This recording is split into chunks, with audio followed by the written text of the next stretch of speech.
সারা ত্রিপুরার সাথে সোনামুড়া বাজারেও ভিড় জমালো ক্রেতা বিক্রেতারা। ঢল নামলো মাছ, মাংস ও মিষ্টির দোকানগুলিতে।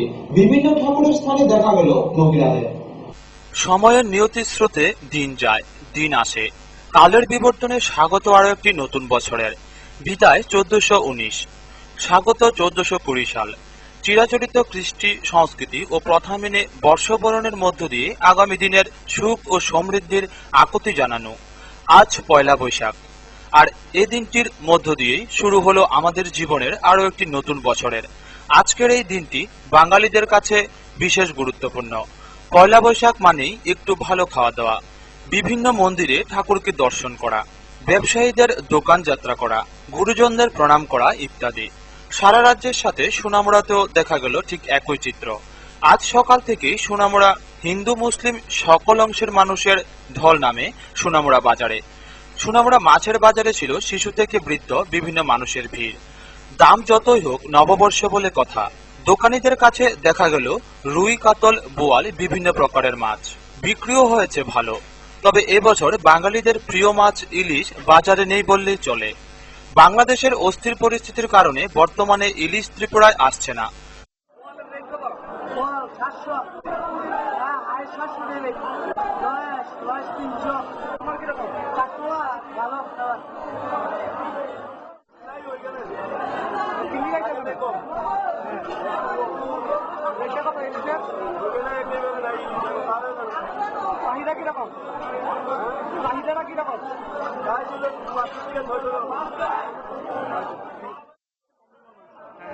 কত গ্রাম মাছ হয়েছে?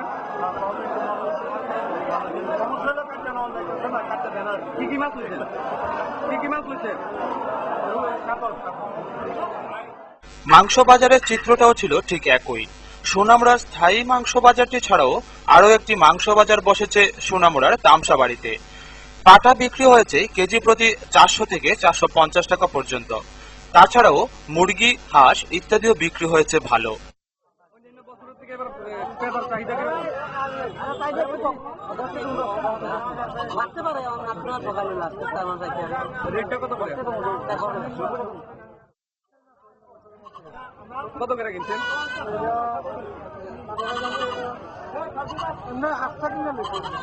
কত করছে? 1200 টাকা। কত কেজি আনুমানিক? 3.5 কেজি। মিষ্টির দোকানগুলিতে দেখা গেছে মানুষের ভিড়।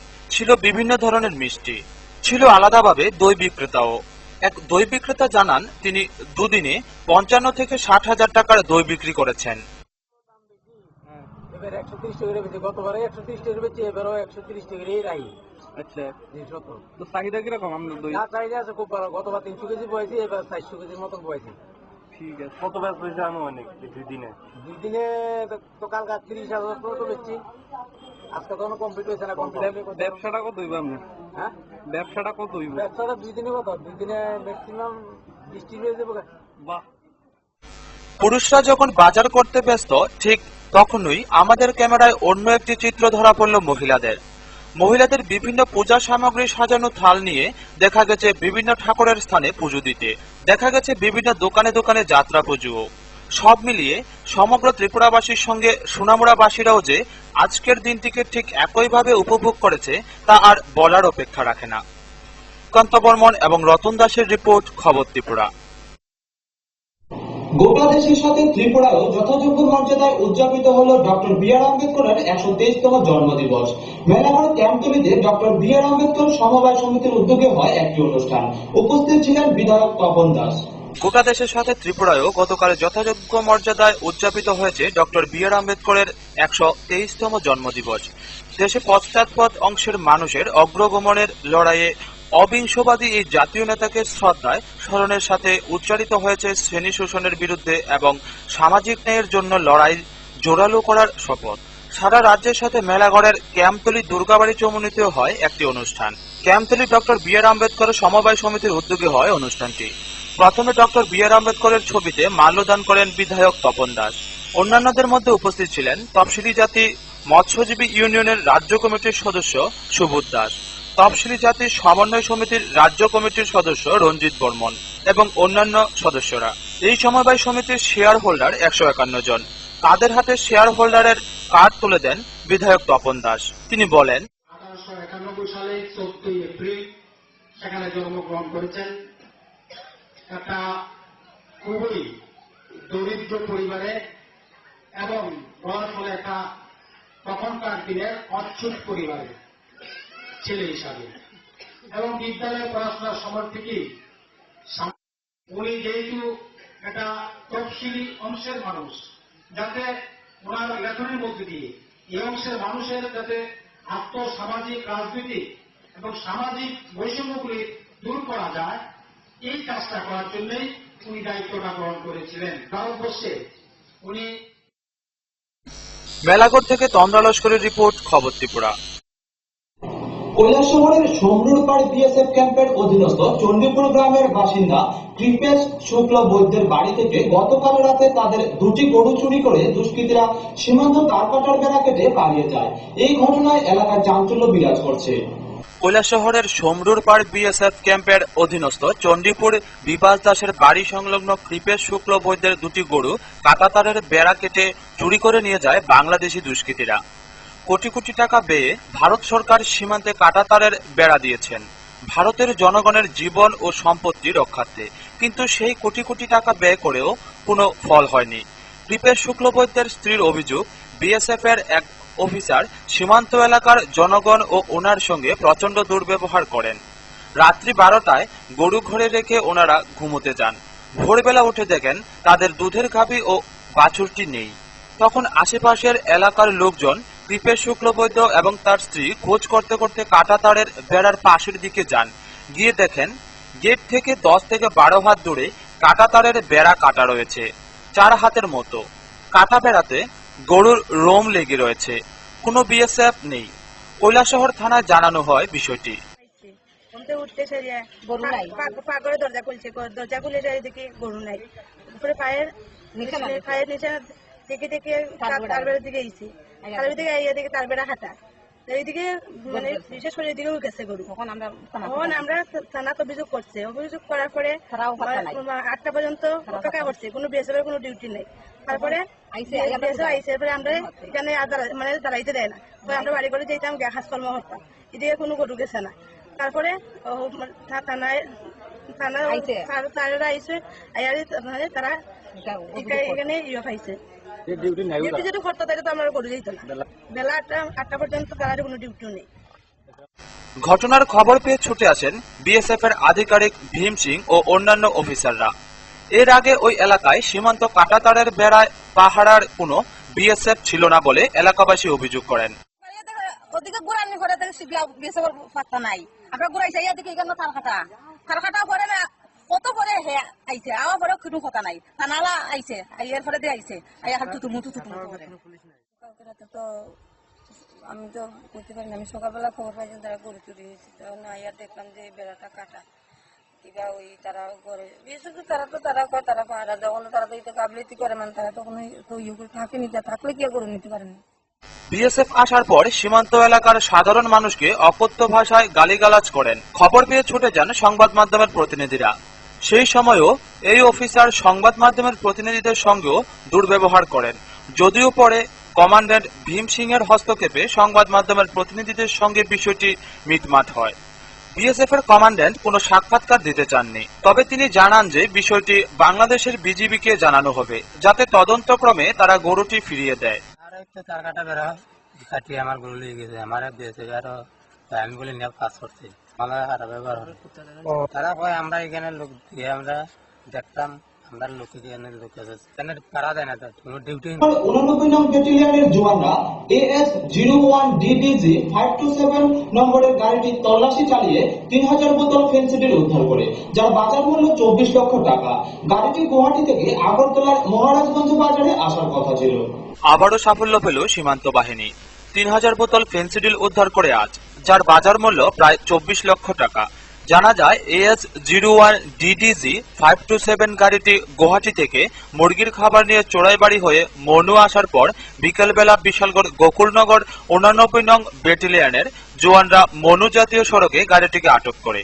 পরে গোকুলনগর ব্যাটালিয়নের হেডকোয়ার্টারে গাড়িটিকে এনে তল্লাশি চালিয়ে 300 কার্টুন, যার মধ্যে 3000 ফেন্সিডিল উদ্ধার করে। চালকও আটক রয়েছে। গুয়াহাটি থেকে আগরতলার ব্যস্ততম বাজার মহারাজগঞ্জে গাড়িটি আসার কথা ছিল।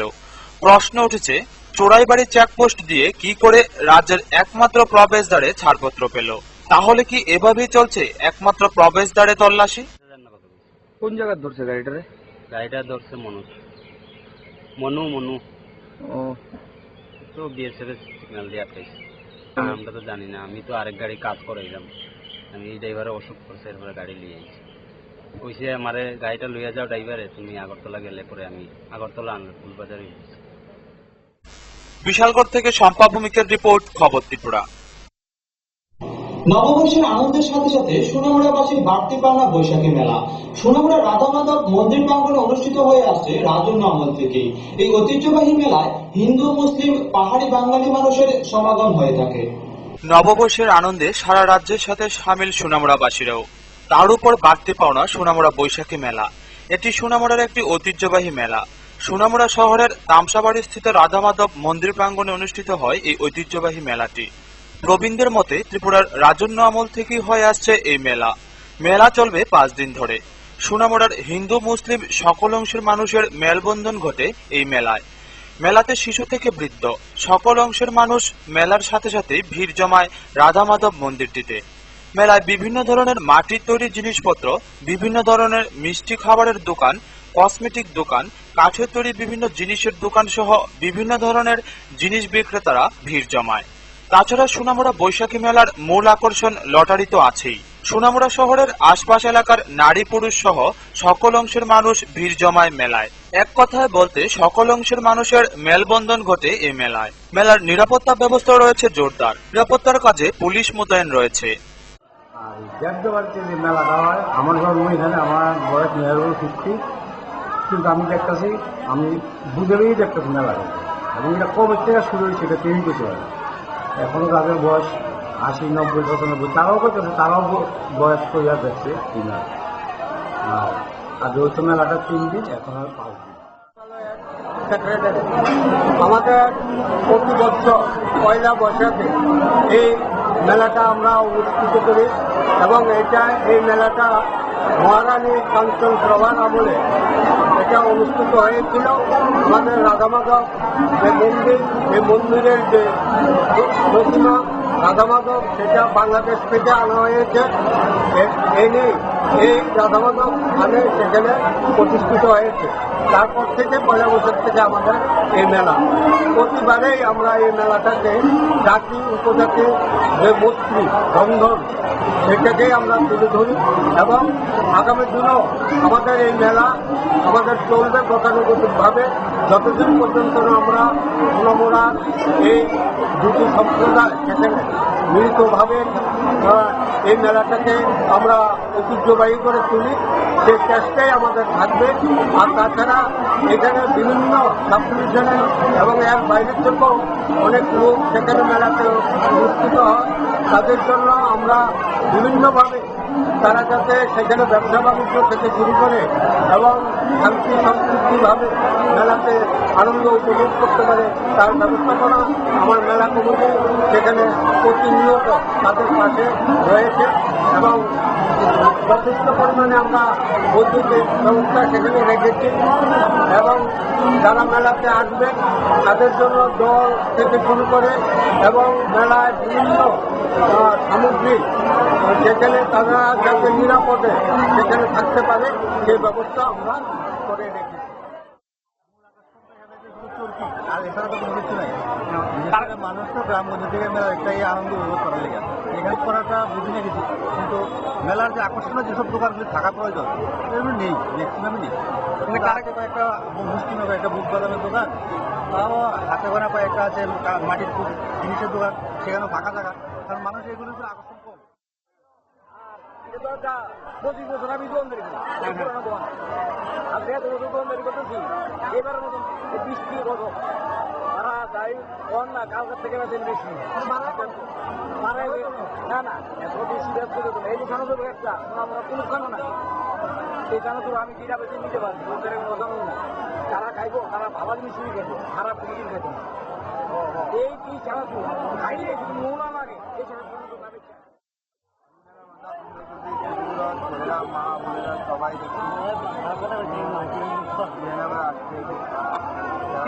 কিটা কিনছো? কিটা কিনছো? আমি অনেক খেলা কিনতে যাবো এখন। সুকান্ত বর্মন ও রতন দাসের রিপোর্ট, খবর ত্রিপুরা। সারা রাজ্যে কংগ্রেসের ভাঙন অব্যাহত। কৈলাসহর ফুলবাড়ি কান্দি গ্রামে গতকাল সিপিএম এর ডাকা এক সমাবেশে কংগ্রেসের 50 পরিবারের 195 জন ভোটার কংগ্রেস ছেড়ে সিপিএম এ যোগ দেয়। দলীয় পতাকা তুলে দিয়ে তাদের সিপিএম দলে বরণ করে নেয় স্থানীয় নেতৃত্বরা। গতকাল কৈলাসহরে বিকাল 5টায় ফুলবাড়ি কান্দি গ্রামে সিপিআইএম এর ডাকে এক প্রকাশ্য সমাবেশ অনুষ্ঠিত হয়। এই সমাবেশে 50 পরিবারের 195 জন কংগ্রেস কর্মী কংগ্রেস দল ত্যাগ করে সিপিআইএম দলে যোগ দেয়। এদের সবাইকে দলীয় পতাকা দিয়ে বরণ করেন সিপিআইএম কৈলাসহর বিভাগীয় কমিটির সম্পাদক বিজয় রায়, সিপিআইএম নেতা কৃষ্ণেন্দু চৌধুরী এবং মফস্বর আলী। এদিনের এই প্রকাশ্য সমাবেশে বক্তব্য রাখতে গিয়ে সিপিআইএম কৈলাসহর বিভাগীয় কমিটির সম্পাদক মণ্ডলীর সদস্য কৃষ্ণেন্দু চৌধুরী কেন্দ্রীয় সরকারের দুর্নীতির সমালোচনা করেন। দুর্নীতি, অপরদিকে হচ্ছে গরিব মানুষের উপর বাছাই করে করে যত রকম আক্রমণ আছে, শ্রমিক, কৃষক, ক্ষেত মজুর, শিক্ষক, কর্মচারী, সমস্ত মানুষের উপর এই সরকারটা সেখানে আক্রমণ আছে। এবং যার ফলে আমরা আজ লক্ষ্য করছি ভারতবর্ষের ইদানিং কালে যে সমস্ত নির্বাচনগুলো হচ্ছে, বিভিন্ন উপনির্বাচন হচ্ছে, কংগ্রেস দল সেখানে ভরাডুবি হচ্ছে। এবং এটা নিশ্চিত আগামী সালের যে নির্বাচন হবে, লোকসভা নির্বাচন 2014 সালে কংগ্রেস দল এই ভারতবর্ষের ক্ষমতায় আসতে পারবে না, এটা আমরা নিশ্চিত। এবং তার জন্য ভারতবর্ষের মানুষ আজকে সেখানে প্রস্তুত। সেই জায়গায় দাঁড়িয়ে আজকে আমাদের রাজ্যের মধ্যে আমরা 7ম বামফ্রন্ট সরকার এখানে গঠিত হয়েছে, সেই জায়গায় আমাদের দায়িত্ব সেখানে বেড়ে গেছে। এদিনের দলত্যাগীদের মধ্যে অন্যতম ছিলেন কৈলাসহর জেলা কংগ্রেসের সাধারণ সম্পাদক আনোয়ার হোসেন, কংগ্রেস নেতা মনোহর আলী এবং ফুলবাড়ি কান্দি গ্রামের প্রাক্তন প্রধান। উল্লেখ্য, বিগত 5 বছরের মধ্যে 59 জেলার কোথাও এত বড় দল ভাঙ্গন ঘটেনি। কৈলাসহরে কংগ্রেস দলে এত বড় ভাঙ্গনে বীরজিৎ সিনহা জোর ধাক্কা খাবে বলে কৈলাসহরের রাজনৈতিক মহল মনে করছেন। এদিনের সমাবেশে আমাদের প্রতিনিধিকে একান্ত সাক্ষাৎকারে সিপিআইএম কৈলাসহর বিভাগীয় কমিটির সম্পাদক বিজয় রায় বলেন, কর্মসূচি বামফ্রন্ট সরকার ত্রিপুরার যে প্রতিষ্ঠিত হয়েছে, এই সমস্ত বিষয়ে মানুষ বুঝতেছে। ভোটের আগেও মানুষ বুঝছে না, এটা ঠিক না, বুঝছেন, কিন্তু দুর্ভাগ্যবশত এই সিটটা আমরা হারাইছি, এটাও মানুষ বুঝতেছে। এবং আমাদের যে আদর্শ, আমাদের শান্তি, সম্প্রীতি, উন্নয়নের যে প্রশ্নগুলি, এই প্রশ্ন এবং ভারতবর্ষে কংগ্রেসের যে দুর্নীতি, আকাশ ছোঁয়া দুর্নীতি, এই সমস্ত নানা কারণে গ্রামের মানুষজন আমাদের সঙ্গে আইতেছেন। এবং আজকে আপনারা দেখলেন যে একসঙ্গে 150 জন মানুষ, এটা 195 জন মানুষ আমাদের সঙ্গে আইলেন। এটা আরো আসবেন, এরা ভুল পথে তারা থাকবেন না, কারণ কংগ্রেস দেশের মঙ্গল করতে পারবে না, কংগ্রেস দেশটাকে ধ্বংস করবে। তাদের যে নীতি, যে আদর্শ, এদের কোনো ভালো হতে পারে না। কৈলাসহর থেকে প্রিয়তোষ দাসের রিপোর্ট, খবর ত্রিপুরা। চরিলাম দ্বাদশ শ্রেণী বিদ্যালয়ে এক বার্ষিক পুরস্কার বিতরণী উৎসব অনুষ্ঠিত হয়। অনুষ্ঠানের উদ্বোধন করেন মন্ত্রী ভানুলাল সাহা, ছিলেন বিধায়ক রমেন্দ্র নারায়ণ দেববর্মাও। গতকাল চরিলাম দ্বাদশ শ্রেণী বিদ্যালয়ে বার্ষিক পুরস্কার বিতরণী উৎসব অনুষ্ঠিত হয়।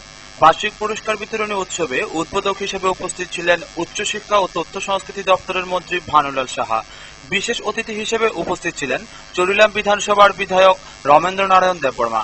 এছাড়া উপস্থিত ছিলেন বিশালগড় পঞ্চায়েত সমিতির চেয়ারপারসন ছায়া সরকার এবং উত্তর চরিলাম গ্রাম পঞ্চায়েত প্রধান প্রদীপ দাস প্রমুখ। অতিথিদের ফুলের তোড়া ও উত্তরীয় দিয়ে বরণ করে নেন বিদ্যালয় কর্তৃপক্ষ। প্রদীপ প্রজ্বলন করেন মন্ত্রী ভানুলাল সাহা। চরিলাম বিদ্যালয়ের ছাত্রীরা নৃত্য পরিবেশন করেন। প্রথম থেকে 10ম শ্রেণী পর্যন্ত প্রথম, দ্বিতীয় ও তৃতীয় স্থানাধিকারীদের পুরস্কার তুলে দেন উচ্চশিক্ষামন্ত্রী ভানুলাল সাহা, চরিলাম বিধানসভার বিধায়ক রমেন্দ্র নারায়ণ দেববর্মা প্রমুখ। পুরস্কার বিতরণী অনুষ্ঠানে এলাকার অভিভাবক সহ বিদ্যালয়ের ছাত্রছাত্রীদের উপস্থিতি ছিল লক্ষণীয়। যথেষ্ট ছিল। এখন বিদ্যালয়ের পড়া গৌণ হয়ে গেছে, প্রাইভেট টিউশনের উপর নির্ভরশীল শিক্ষা ব্যবস্থা হয়ে গেছে। এটা হওয়ার নানাবিধ কারণ আছে, সেগুলোতে না গেলেও আমি এখনো বলবো, ছেলে মেয়েদের শ্রেণী শিক্ষাই সর্বোচ্চ শিক্ষা। শ্রেণী শিক্ষা সারা বছর ধরে মেপে মেপে ডোজ দেওয়া হয়, আর প্রাইভেট টিউশন সারা বছরের পড়া 3 মাসে ওভারডোজ দিয়ে পড়ানো হয়, তাতে কোনো লাভ হয় না। এটা হলো আমার উপলব্ধি। ইদানিং বিশালগড় থেকে শম্পা ভৌমিকের রিপোর্ট, খবর ত্রিপুরা। পশ্চিমবঙ্গের মুখ্যমন্ত্রী মমতা ব্যানার্জি ও অর্থমন্ত্রী অমিত মিত্রকে দিল্লিতে হেনস্থা করার ঘটনার তীব্র নিন্দা জানালো উত্তর ত্রিপুরা জেলা তৃণমূল কংগ্রেস। এক সাংবাদিক সম্মেলনে এই নিন্দা জানান তারা। পশ্চিমবঙ্গের মুখ্যমন্ত্রী মমতা ব্যানার্জি ও অর্থমন্ত্রী অমিত মিত্রকে দিল্লিতে হেনস্থা করার তীব্র নিন্দা জানালো উত্তর ত্রিপুরা জেলা তৃণমূল কংগ্রেস। এক সাংবাদিক সম্মেলনে এই নিন্দা জানান তারা।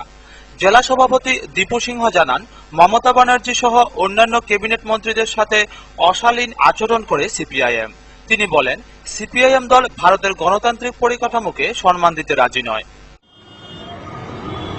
সমস্ত ত্রিপুরার মানুষের, সাধারণ মানুষের, গরিব নিপীড়িত, শোষিত, লাঞ্ছিত মানুষের অসহায় স্থল হাসপাতাল, এই হাসপাতালে এই ডাক্তারদের এবং জুনিয়র ডাক্তারদের এই যে আচরণ, এই আচরণকে আমার মনে হয় ত্রিপুরা বামফ্রন্ট সরকার পেছন থেকে এদের একটা যোগাযোগ আছে, এটা আমার ধারণা। না হলে এই জনস্বার্থ বিরোধী একটা ঘটনা ঘটার পর এই মেডিকেলের ছাত্ররা কিভাবে রাস্তায় নামে, কি সাহস নিয়ে নামে? অথচ মানিকবাবু আমাদের মাননীয় মুখ্যমন্ত্রী, উনি ত্রিপুরার শান্তির জয়দূত হিসাবে গান গেয়েছেন।